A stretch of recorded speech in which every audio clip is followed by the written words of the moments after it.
En 1971, le fort est déclaré insalubre. Le fort est laissé totalement à l'abandon. Il est pillé, vandalisé, squatté, tagué, et il est incendié. On a saccagé les pièces qui étaient à l'intérieur, on a éclaté toutes les fenêtres à coups de baramine, à coups de... C'était Sarajevo ici à l'époque.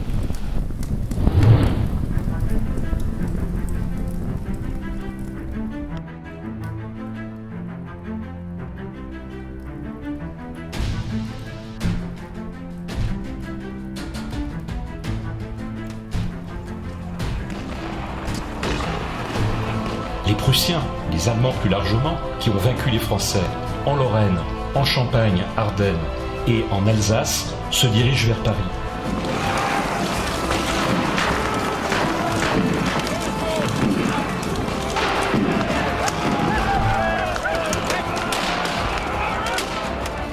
C'est vrai que pour l'histoire, on met un grand H, et l'histoire locale, nous ne sommes pas pédants, nous mettons un petit H.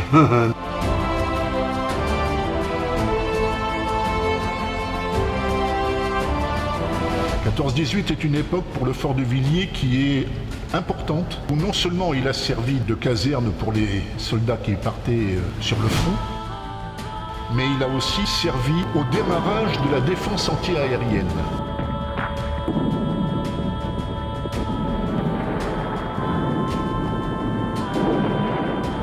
L'explosion des 3 façades a eu lieu en 1945, au moment où les Allemands sont partis. Ils ont voulu essayer de tout casser. Il n'y a que la façade qui s'est effondrée. Il y avait aussi la période de l'appel de l'abbé Pierre. Pour les chiens qui crèvent dehors, il y a une fourrière. Est-ce que pour nos frères et nos sœurs, il n'y aura rien?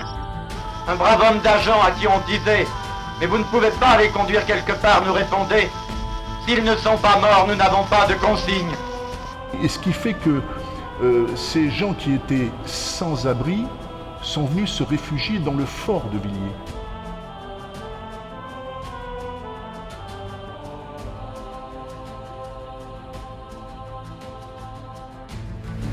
Ces personnes ont été heureuses ici. Elles étaient en famille. Des enfants sont nés ici.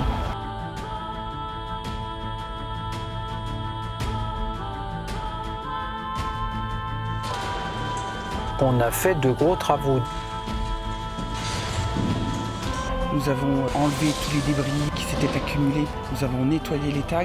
Nous avons effacé les traces d'incendie. Et on a surtout fait de très très gros travaux de nettoyage.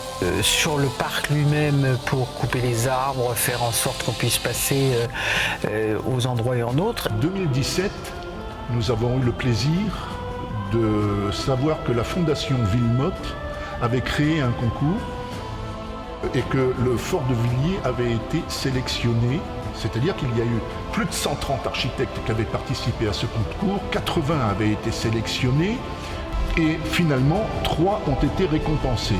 Les 3 principaux prix de ce concours d'architectes internationaux ont été remis à la Biennale de l'architecture de Venise au mois de mai 2018. C'est un retentissement international pour le fort. Des projets pour le fort, nous en avons, bien évidemment.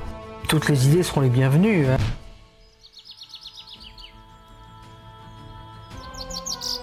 Pourquoi pas imaginer, allez, allons-y, une tyrolienne, Un havre de paix au milieu de la ville. Un parcours de santé, pourquoi pas? Il y a une autre dimension dans un lieu comme ça. Des ateliers d'artistes, un musée. C'est assez étonnant quoi, de traverser ces espèces de montagnes, de talus de nature et de se retrouver ailleurs. Y mettre le chai, la production vinicole de la ville de Noisy. on pourrait imaginer une découverte de l'environnement avec une petite séance de plantation, de plantes peut-être médicinales. Redonner de la vie et du sens à ce lieu et surtout des usages. Pour quelqu'un qui a beaucoup de projets, je pense que c'est l'endroit idéal. C'est l'endroit idéal qui permette vraiment de s'en donner à cœur joie. Ouais.